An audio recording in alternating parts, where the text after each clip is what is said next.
İnnel hamdalillah ve salatu ve selamu ala Resulillah thumma amma ba'd. Assalamu alaikum ve rahmetullahi ta'ala ve barakatuhu. Allah Ta'alaga sansız şükürçülükler olsun. Peygamber Muhammed sallallahu aleyhi ve sellem salavat ve selamlar olsun. Ötkönkü vakit temamızın ulandısın. Kudayım buyursa ayağına çıkabız bugün buyursa. Dağda köp alımdardın aytkan sözleri var, hadisler var, ayatların manileri var. Men sizlerge Kuday buyursa bayağı koruntusun, jeyintiktap aytıp bергenge hareket jasadık.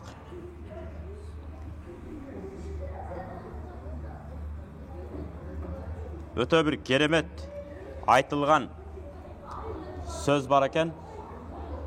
Ma min yevmin yenşakku fecruhu illa ve yunadi ya ibne Adem ana halkun cedidun ve ala amelike şehidun fagtanim minni fe inni la a'udu ila yevmil kıyameti.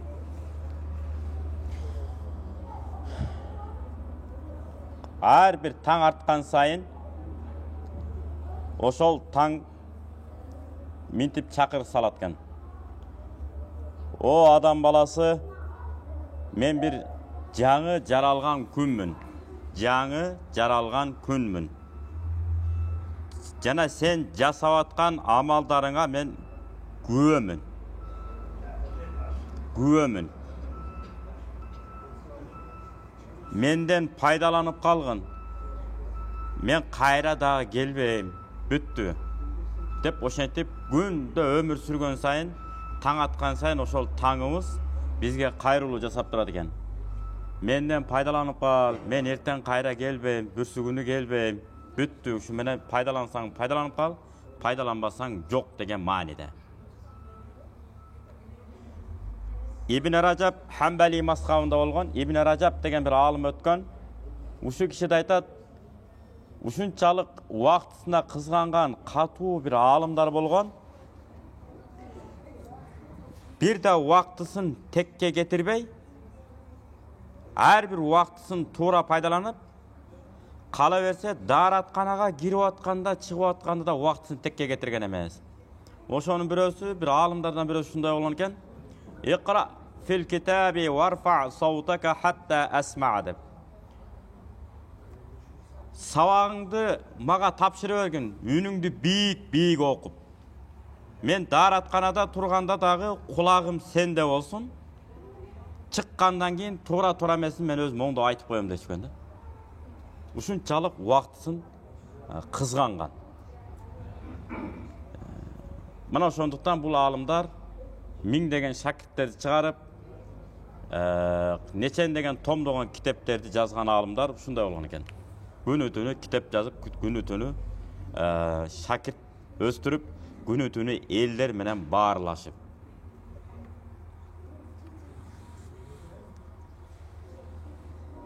Dağı Şamsiddin attуу bir atактуу bir alımdardын biri. Bul kişi de aytat, uşunçalık vakıttın tekke ketүүsü uşundan baştalat. Kayсындан dese, men ilim alıp жүргөнүмдө кээ şeriklerim бар эле. Tamakты ötө köp jeyt ele. Anan erteden kечке daaratkana менен алектенип жүрө берет эле дейт. Адам daaratkanaga да жөн барбайт экен да. Жолдо барат, бирөө менен сүйлөшө калат. Анан daaratkanaдан чыккандан отурат. Daarat алыш үчүн кыштын күнү болсо суу жылытат. Муздак болсо кичине курганып алып бир аз өзүмө келип алайынчы дейт. Кыскасы илгери баягындай daarat алып шарт ибадатка же намазга кирип кете бергидей шарт болгон эмес да мурун. Söz türde giyimin kayra kotoruş gerek bolot geyde su olup kalsa. Mına kıskası tamakты güröp jeyt ele, kayra geçke daaratkana menen alek bolup жүрө берет эле дейт. Бул жагынан алып кире береткен, бул жагынан импорттоп алып кирет, бул жагынан экспорттоп чыгарып, ошо менен гана убара дейт да, мындай жатканда. Чын эле ашыкча тамактануу чын эле ошондой болот экен. Ашыкча тамактануу чында эле убакытты текке кетирүүнүн башталышы. Андан кийин мына мээде иштегенден зериге баштайт экен. Ал мээбиз бизди өнүктүрүү менен алектенбей эле тамагыбызды кантип сиңирем деп, балким ошо менен кыжалат болушу да мүмкүн да, мына мээбиз. Анан адам ашыкта той болсо болду, үлдүрөп, уйкусурап момуп жүрө берет. Аны кыргыздар эмне деп коет? Аш кебе дейт. Тойгон үстүндө тоюп жеп жүрө берүү. Муну кыргыздар аш кебе. Сонун бир наам берген ага. Ошондо аш кебе болуп калгандан Кудай сактасын. Тойо жеш керек, болду, бүттү. Андан кийин ибадат, тиричилик, илим, өнөр, кесип, ар бир адамдын өзүнүн иши бар. Ошол иш менен алектенгенге аракет жасаш керек.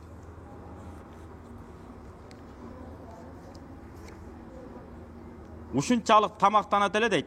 Дагы бир досун айтып атат. Коюу тамакты өтө көп ичет эле. Ошол коюу тамагын сиңириш үчүн андан кийин суусундук ичип жүрө берет эле дейт. Суусундукту ашыкча көп иче берүү эмне кылат? Дараткананы көздөй чакыра берет. Келе кал бияка, бара кал, ал бул деп.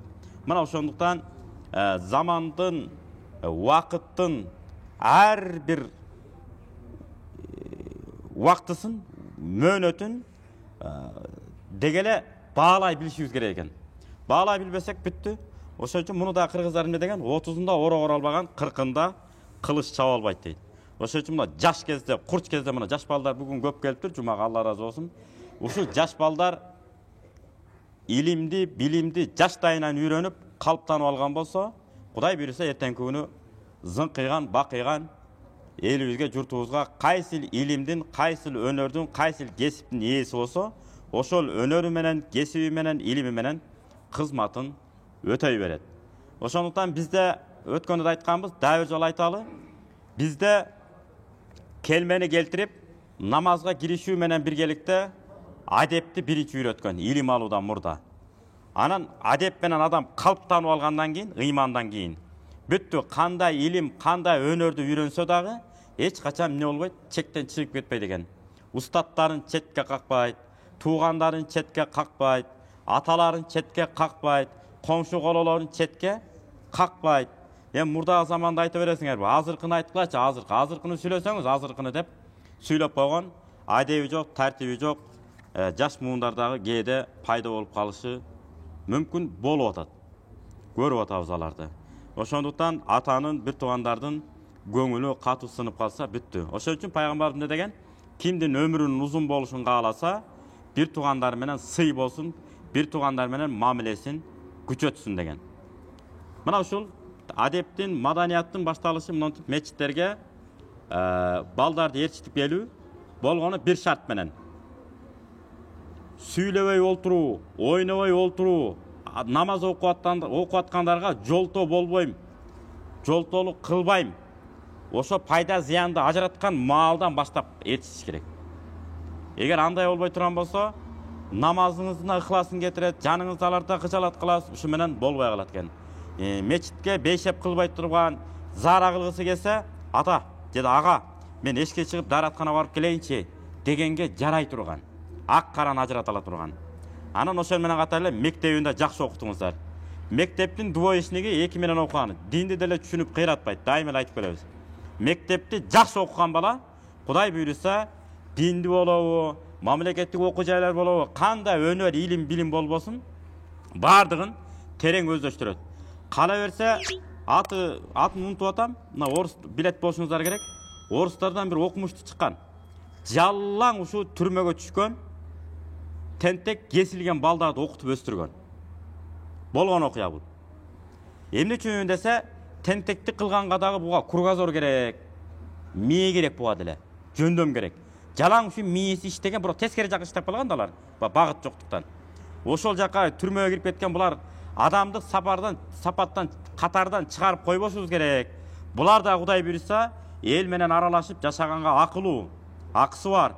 Булардан чыгат деп туруп, билим берүү министрлигинен уруксатты алып туруп, түрмөгө кирип барып туруп, анан сабагын берген. Нечен деген окумуштуулар чыккан ошонун арасынан. Ошон үчүн менин балам тентек, менин балам эң баш деп эле жаман көрө бербей, ошол балдарыбыздын да тилин табалы, көңүлүн табалы. Бул эмнеге тентекти кылат, эмнеге өнөрү бар, ошонун бардыгын изилдеп, кээде боштуктан, кыжалат болгондуктан дагы тентекти кылышы мүмкүн. Мына тентекти кылып отуруп, биз көзөмөлгө албай койгондуктан жанандай акча менен ойной турган оюндарга кирип кетип, бүгүнкү күндө 10 миң, 15 миң, 20 миң доллар бул средний, орто. ушундай акчалардын ата-энесинин акчасын жок кылган жаш балдар пайда боло баштады азыр. Студентке ата-эне билбейт. Баягы ушу ата-эне эртеден кечке күрөп иштеп жүрөт. Ушу баламды жашынакай үйлөйүн, баламды жашынакай кылып турмуш жолуна аттандып коеюн деп баласы биякта оюн ойноп отурат, жанагы кумар оюндар менен. Ошондуктан балдарыңыздардын кичинекей кезинде көбүрөөк маектешип, көбүрөөк баарлашып, атаңыз жөнүндө айтып бериңиз, чоң атаңыз жөнүндө айтып бериңиз, тетиги жет атаңыз жөнүндө айтып бериңиз. Анан кийин пайгамбарлардын өмүр баяны, сахабалардын өмүр баяны, улуу муундагы инсандардын өмүр баяндарын улам-улам айтып берип отурсак, балдарыбыз калыптанып калат. Эчтеке айтпайбыз, кийүүгө киребиз, сотка чукулабыз. Ишибизден да сотка, көчөдө да сотка, жаллан сотка менен жүрө берип, бүгүнкү күндө балдарыбыз эмнени жакшы көрөт, жакшы көрбөйт. Кээде ушундай айырмасында билбей калган учурларыбыз болот. Аялдарыбызга түртөбүз, аялдарыбыз болсо бул атанын милдети дейт. Ошо менен балдар ортодо калып калышы толук ыктымал. Ошон үчүн бир мугалимди жалдап болсо дагы арабчасын сууда үйрөнүп койсо болот. Bir жылда тытып үйрөнүп калат. Шатырат окуйт. Мына каникулда кече бир үй берди 3 баласын. 1 айда Куранга түшүп калды. 1 айда таптаза окуп калды. Эми жаш балдар илет экен да. 3-4 класстын баласы. Телеграм аркылуу тапшырманы жөнөтөсүң. Ал угуп даярданып келип, устаз мен даярмын дейт. Шарт өткөрөт, шатыратып. Кайра өткөрөсүң, кайра сурап аласың. Ага тетиги ай күндүн жөнүндө сүйлөгөн кереги жок бул жаш балдарга. Буларга жалаң гана керектүү сабактарын кошуу, көбөйтүү, бөлүү, жанагындай тил, ошо нерселер булар илип кете берет булар. Шарт илет. Муну кылба, тигини кылба эмес. Убактысын пайдалуу илим менен, өнөр менен айлектендирип коюш керек. Анакей, балдарыңыз туура эмес нерсени кылганга убактысы жок экен. Жана сыйпалама телефонду сенсорный деп коет экен го ошол. Сыйпалама телефонду этиятташыбыз керек. Көзөмөлдүп карабасак, эртеңки күнү балабызды сыйпалап таппай калат экенбиз. Ал телефонду сыйпалап телефонго кирип кетет. Анан балабызды биз өзү сыйпалап таппай калат экенбиз. Айнекти сыйпалап калышыбыз мүмкүн. Болду, балаңыз. Салам алейкум ата. Мен бүттү, чоңойдум. Өзүмдүн тагдырымды өзүм тандадым, жолумду. Кечирип коюңуз деп эле коюшу мүмкүн. Эчтеке кыла албайсыз. Намаз койчу деп деле коюшу мүмкүн. Ошондуктан балдарыбыз менен көбүрөөк баарлашалы, көбүрөөк сүйлөшөлү. Кошуналар, достор биригип алып деле 10-15 баланы чогултуп туруп, бир устатты жалдап коюп, бир жумада бир жолу сабак алса да жетет экен. Кече ага да бир үлгү айтып кетели. Бир ажыке бар. Атын атабай эле коелу. Ошол ажыке өзү жеңе 3 баласын бириктирип туруп, 10 ай дегенде шатыратып окуп өздөштүрүп алды. Бир жумада бир эле жолу сабак алат. Бир эле жолу. Жетет экен чынында.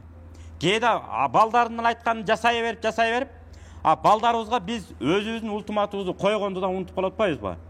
Балам, сенин да айтканыңды жасайм. Сен ан үчүн мен айтканды жасашың керек деп, балдарыбыз менен мындай кадимкиде соодалашышыбыз керек. Жакшы жагынан. Анан эс тартып калгандан кийин 6-7 класска баргандан кийин өзү деле эсине келип калат. Ата, бизди жакшы болсун, окусун, чокусун деп ушинтип келишим түзчү турбайбызбы деп. Анан кээ бирлер бар, кээ бир мугалимдер каршы чыгышы мүмкүн, балдарды соодалашып жаман үйрөтпөш керек деп. Жок, Алла Таала Куранда өзү айтып атат. Мени менен соодалашкыла деп. Соопту ишти аткар, бейиштен орун берем дейт. Сооп иш аткар, бейиштен даражаңды көтөрөм деп атпайбы? Бирөөнү карап жылмайып койсоңуз эле, жөн эле жылмайды деп эле калып калбастан, жылмайгандын садака деп атпайбы? Ошо садаканын соогун алат. Садака сизге келе турган балени тосот. Жана баягы дайыма жылмайып жүргөнүңүздөн бир ошол көрүп жүргөн адам бир күнү анын ачуусуна тийип алышыңыз мүмкүн, байкабай. Ал баягы сизди тааныйт да жылмайып жүргөнсүз. Койчу, жылмайган адамды капа кылбай эле коюнчу деши мүмкүн. Себеби сиз дайыма жылмайып жүргөнүңүз үчүн. Мисал, же болбосо өзүңүз кийим алдыңыз, келинчегиңизге да кийим алдыңыз, бала чакаңызга кийим аласыз, алышыңыз керек өзү. Шарият ошону талап кылат. Өзүңүз бир сера кийим алдыңызбы? Аялыңызга да кийим алыңыз, бала чакаңызга кийим алыңыз, шартка жараша. Анан жалаң эле өзүңүз тезекке тойгон корозой болуп, мындай чык кыйып коюп, зың кыйып коюп. Аялга боло берет деп коюп, аны таптакыр кийинтпей койсок, бул да болбойт. Кайра өзүбүздүн көзүбүзгө туугандар айткандай хуник көрүнүп калат анан. Ошон үчүн келинчекти да жасап, бала чаканы да жашынакай алып жасап, өзүнө жараштуу кийимдерди. Баягы акыбалга жараша, шартка жараша, акырын көңүл бурганды үйрөнүш керек, мындайча айтканда.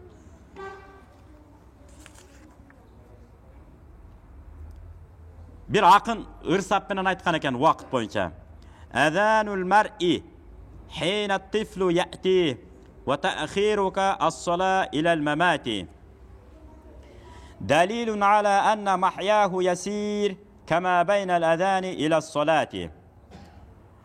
Ömür degen uşunday. Adamdın kulağına azan uğulat ko. Azanды memire uğasem. Жақшы azan aytқан kişi olsa. Uğup alıp memire oturas. Uğup anan keyin namazga kirip ketesiz. Ошол сыяктуу өлүм менен жашоонун ортосу намазчалык эле болот. Жашоо ушунчалык жеңил, бат эле өтөт. Азан менен намаздын ортосунда басып барасыз да азанды угуп бүткөндөн кийин. Ошончолук эле бат өтүп кетет деген экен. Ошого бир аял 250-ге чыккан баласы өтүп кетет дүйнөдөн. Кысасыл Анбияден китебинде келет. Пайгамбарлардын өмүр баяны деген китепте. Бирөө 250-260 да. Ошонун тегерегинде баласы жашап, дүйнөдөн өтүп кеткенде жана кемпир ыйлап атат дейт. Эми кемпир апасы канчага чыкканын айта албайбыз. Бирок баласы 250-ге чыгып атат. Ыйлап отурса, жанына келип сурайт экен да. Эмне ыйлап атасың десе, балам жаш кетти дептир. Канчада эле десе, 250-ге эми чыкты эле. Десе, жакында бир Мухаммад деген пайгамбар чыгат. Анын урпактары аз эле жашайт десе, канча жашайт десе, бир 60 менен 70-тин ортосунда эле жашайт деп. Байкасаңыздар 60 менен 70 ортосунда адамдар өтө көп кетет. Ошон үчүн бир тамашалуу сөз бар аксакалдардын. Эптеп эле ушу 66-67-ге жетип алсам, андан нары Кудай Таала мага өмүрдү берет нарай. Берди деген эсеби белгиси деп. Şu 67-67'ge çeyin жетпей қалсам, анда бүтті, анда Құдай Таала мені анда алды деп есептеймін деп. Мында тамашалы сөз бұл. Ана неме қараңыз, 60 менен 70-тің ортасына шейін жашайт десе, ошончо аз жашайбы десе, ооба дейт. Анда мен bir çatır ele tiget elem deptir, мындай алачык эле. Үй салбайт элем дептир. Үйдү салып туруп оор болбойт десе, өмүр кыска турбайбы деп. Мына карасаңыз, балалык кези 20 жашка чейин өтүп атат. 18 жашка чейин. 25 жашка чейин окуп, чокуп өтөт экен убактыбыз. Ана 40 жашка чейин колубуздан келишинче жакшы кызмат кылсак, 40 менен 60-тын ортосунда топтогон тажрыйбабызды элге берип калсак, берип калат экенбиз. Бербей калсак, колубузга теспени кармап алып, акыры зикир чалып отурган учур келип калат экен. Анткени организм дене деле өз деле каалап алат, тынчтыкты каалап калат экен. Жалаң гана тынчтыкты. Ошон үчүн карылыкта берсин, жаштыкта берсин мээнетти, карылыкта берсин дөөлөттү деген ошондон каралган. Эгерде балдарыбызга ыйман, адепти толук өкөнү үйрөтүп алган болсок, картайганда коркпой картай берсек болот. Себеби бала чакабыз бизди коркконунан эмес, Алла Тааланын райымынан кур калбайын, Алланын каарына калып калбайын, эртең тозокко түшүп калбайын, ата-энемди нааразы кылып, кой ата-энеме зат көрсөтөйүн, сый урматымды жасайын, ак батасын алайын деп, балдарыбыз эмне болот экен, сыйга бизди талашат экен. Эгерде ыйман менен адеп, арабча Куран окуууну үйрөтүү, ошондо атабыздан келаткан салт саналарды үйрөтпөсөк, бүттү. Анда банкрот болгонубуз так ошол болот экен. Картайганда жөн отурбайсызбы? Сүйлөбөй эле отура бериңизчи деген бала чака ошо ыйман, адеп, ахлактан үйрөтүлбөгөндөн. Ошон үчүн кээ бир карыялар карып калганда тайкелерди, чоң аталарды зыярат кылып барып калсак айтып калат го. Ата кандай отурасыз, тайке кандай отурасыз десең, мен азыр отурам, атым тынч отуруп болуп калган. Сүйлөбөй отуруп болуп калган менин атым. Мен атым өзгөргөн деп таарынып калат. Себеби көп сүйлөбөй отурчу деп кагып силкие беришет мени деп ошого конуп калат экенбиз. Эгерде ыйман, адеп, ахлак, тартип менен бала чаканы чоңойткон болсок, кандай сүйлөсөк дагы жарайт ата, жарайт дейт экен деп неберелер да бала чака дагы угуппай берет экен. Ошон үчүн эч качан карып калган аксакалдарды, аталарды, чоң аталарды эч качан биз кагып силкебешибиз керек экен. Туура сүйлөсө дагы, туура эмес сүйлөсө дагы эне да угуп кое бериш керек. Анан суроо берип отуруп, өтө чектен чыпыра суроо берип түзөп коюш керек, түзөлбөсө тим коюш керек. Бир учур келет, таппай калабыз төрүбүздөн. Бат эле кетет жака. Солатул жаназа болот, ошо менен бүттү. Кала берет экенбиз. Атаң көрү тирүүсүндө батасын алып калсам, болбок экен деп ыйлаганыбыз ал бекер ал. Пайдасы деле жок. Дагы бир акын минтип ырсапта менен ырдаган экен. Wasbir ala ni'amil hayati wa bu'usiha ni'amul hayati ve bu'usiha sayyi'an. Жашоонун жыргалчылыгына жана кыйынчылыгына өкөнө тең сен сабыр кылгын. Анткени жашоонун жыргалчылыгы деле, кыйынчылыгы деле өкөнө тең эле татаал жаман нерсе дептир. Жыргалчылык келген адам өзүн өзү карман албай калат экен кээде. Адыраңдап эле башкача болуп калат го кээ бир адамдар. Көзүн май басып калыптыр деп коет кыргыздар. Машинаны минсе да жөн минбейт, сүйлөсө да жөн сүйлөбөйт. Адамдардан өзүн бийип коюп, ушунчалык зиркилдеп атасыбы, инисиби айырмасы жок, ким болбосун. Тургула менека деп туруп, мына кагып силкип калат экен адам. Баягы ошондон өзү негизи Кудайым өзү сактаган болсун. Али радыйаллаху анху ошон үчүн эмне деп айткан? Ата энени кандай өнөр, илим, кесип үйрөткөн адам болсо, ошо эки адамды сый урматын ордуна койгон адам болсо, Кудай буйрса бактап экенбиз. Ага эмне деген? Акрим дойфака ва ин кана хакиран ва кум ала маджлисик ли абика ва муаллимик ва ин кунта амиран. Коногуңду урматтагын, эгерде ал акмак болсо дагы дептир. Үйүңүзгө конок кирип келдиби, ассаламу алейкум деп. Акмак болсо дагы эмне кылат экенсиз? Ой, кел деп тосуп алат экенсиз. Бул адамгерчилик экен. Не болсо да кел, отур, чай берип тур, аны узатып коюңуз. Балким сиздин сый урматыңыз менен ал ниети жаман оюнан өзгөрүп калар. Баягы 1000 күндүк сиз бизден 1 күндүк чызбыз деп атпайбы? Тамак көп нерсени өзгөртөт. Анан көп маселеде чечилет тамак менен. Урушуп аткандар жарашат, Куда сөөк болуп келип атканда Куда сөөк болуп кетет, таарынып жүргөндөр таарынычы жазылып кетет. Чечилип аткан дагы толтура нерсе бар. Ошонун бардыгы тамак аркылуу кой уят деп эмне кылат экен? Ыкка келиши мүмкүн экен. Жана ордуңдан тургун, үйүңө атаң кирип келсе, жана өнөр кесип кандай гана жол болбосун, ошону үйрөткөн устатың кирип келсе дептир. Балким мамлекеттик кызмат, балким бир устачылык, балким бир соодагерчилик, айырмасы жок. Кандай гана жолду сизге бирөө үйрөттү, башынан аягына чейин. Ошол адамыңызды эмне кылышыңыз керек экен? Урматтап кирип келсе, ордуңуздан туруп учурашыңыз керек экен. Ассаламу алейкум, кандайсыз, жакшысызбы? Келиңиз деп. Бул менин соода боюнча устатым, же болбосо жогорку мамлекеттик окуу жай боюнча устатым, ушул агайын болот. Же болбосо муну устачылык боюнча үйрөткөн ушул устатым болот. Же болбосо муну жерге соода кылганды үйрөткөн, соода боюнча үйрөткөн устатым ушул болот деп сыйлап турушуңуз керек экен. Ошондо биз жүзүбүз жарык болот. Бул Али радыйаллаху анху сөзү. Эгерде сен падыша болсоң дагы дептир. Ва ин кунта амиран, эгерде падыша болсоң дагы атаң кирип келдиби? Өнөр үйрөткөн, илим үйрөткөн устатың кирип келдиби? Ордуңан туруп учурашып коюшуңуз керек экен. Эми рахималлаху имраан ахя хаккан ва амата батилан ва дахатал жавра ва акамал атла. Алла Таала райымына бөлөгөн болсун, акыйкатты тирилтип, туура эмес нерсени жок кылган болсо, адилетсиздикти жоюп, адилеттүүлүктү тургузган адам болгон болсо деп. Ошол адамды Кудай Таалам райымына бөлөсүн дептир. Кудай Таалам ошондой кылган болсун. Мейли ата бололу, мейли кызматкер бололу, мейли бир жерде башчы бололу, айырмасы жок. Дайыма адилеттүүлүк, калыстыктан тайбаган аксакал болсо Кудайдын берген экен.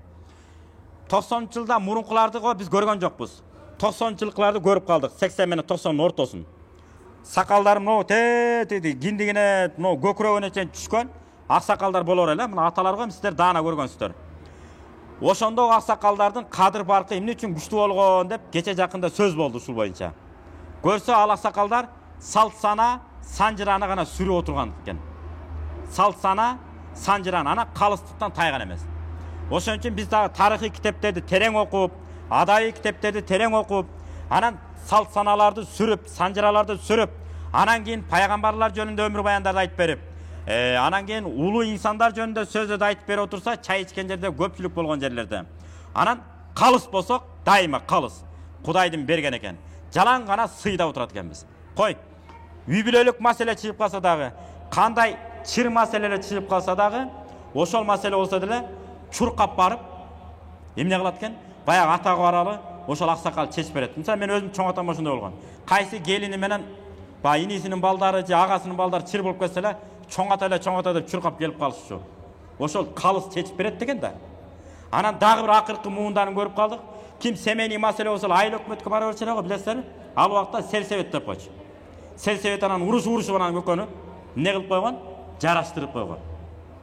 Ошондой абалга Кудай буйруса кайра келет экенбиз. Эгерде ыйманыбызды бекем болуп, арам жолго барбай, калыс адилеттүүлүк менен алдыга умтулган болсок. Жана сөзүмдү жыйынтыктay баштайын. Али радhiyallahu anh'ın sözü var eken, "Men takabbara ala nasi zalla." Kimde kim adamlardan özün büyük koyup köpçülüktün üstüne süyley turgan bolsa, men mınandayмын деп özün büyük koyup, Allah Taala аны kor kılıp koyot deptir. Ha Kırgızlar bunu ne degen? Köpçülükкө göz sürtpö degen. Köpçülükкө göz sürtpö. Anan men nasiya khati'atahu ista'lama khati'ata gayrihi. İmam Ali radhiyallahu anh'ın sözleri olup bul. Kimde kim özünün gemçiligin unutup koysa, başka birölördün gemçiligi menen alektenүү menen alek bolot. Alardın gemçiligin mınonda gemçilik ketti. Balança mını unutup dörüp atat. Mını unutup atat de oşonun menen gana alek bolot deptir. Egerde özünün gemçiligin unutup koygan bolsa. Dagı sözübüzdün jыйынтыгында ушуну айтабыз. Allahumma ec'al awwala hada nahar salahan ve awsataha falahan ve ahiraha najahan. Amin. Allah Taala ушул убактыбызды, күндүзгү убактыбызды пайдалуу кылган болсун. Ортосун сүйүнүч кылган болсун. Жана эң жыйынтыгын кубаныч кылган болсун. Дайыма ийгиликтер менен, жакшылыктар менен, илим алуу менен, билим алуу менен Кудай Таала бизди алектендирген болсун. Жана Али радhiyallahu anh айткандай, кандай гана идиш болбосун, ал идишке ар нерсе салынса толуп калат, бир гана илим идиши эч качан толбойт дептир. Элибизде, журтубузда саватсыз өмүр сүргөндөн уялган, саватсыз эч нерсенин негизи жок, аргументи жок сөз сүйлөгөндөн уялган, жалаң гана илим менен, билим менен амал кылып, илим менен, билим менен мамиле кылып, илим менен, билим менен намаз окуп, илим менен, билим менен соо иштерди аткарган муундарга айлануубузду Кудай Таалам өзү насип кылган болсун. Валхамдулиллахи роббил аламин. Амин. Аллаху акбар. Ассаламу алейкум ва рахматуллахи ва баракатуху.